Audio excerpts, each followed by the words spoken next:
Hi, in this lesson, we're going to take a look at intelligence, both human and artificial.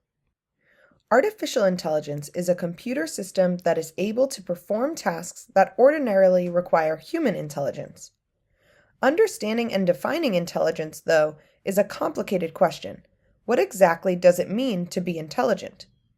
Is it about our ability to memorize facts, to problem solve, or our ability to perceive the world differently than other species?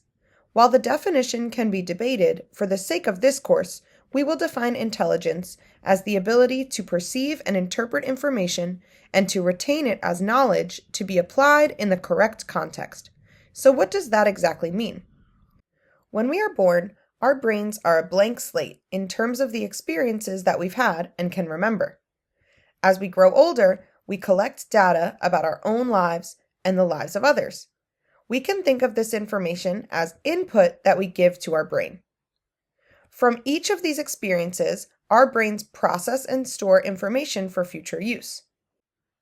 We make assumptions about what each data point means, and use that to draw conclusions about how we should act in the future or save them until the same situation comes up again. The result is a series of understandings about the world around us, based on our lived experience and the things that have been communicated to us.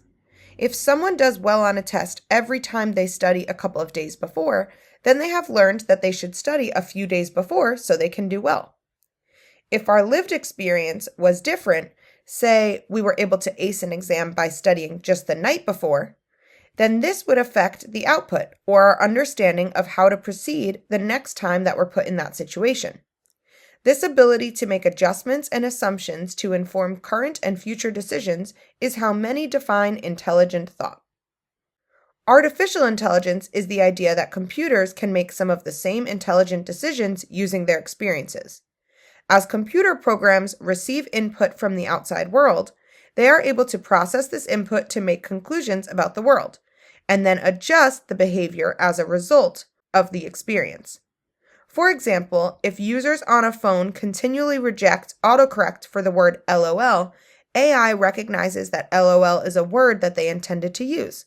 As a result, it may adjust its assumptions and decide to stop suggesting other words when a user types LOL into their phone.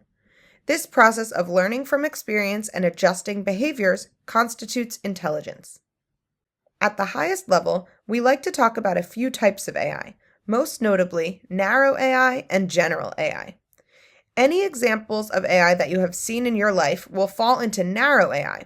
It's the AI that is built for a specific purpose and excels in its limited domain. Things like the recommendation systems in Spotify, YouTube, and Netflix, language recognition and generation like ChatGPT, Siri, and Alexa, and what's used in self-driving cars are all narrow AI. In contrast, general AI is a more human-like intelligence. It's versatile across various cognitive functions and tasks, having broader capabilities. General AI is what you might see in TV and movies, like The Avengers, The Matrix, Star Wars, Westworld, Ex Machina, and Her, to name a few. While narrow AI is commercially available in many different products, general AI does not yet exist and is a long-term goal of AI research, as we will see throughout this lesson. Now it's your turn to explore more about intelligence, both human and artificial.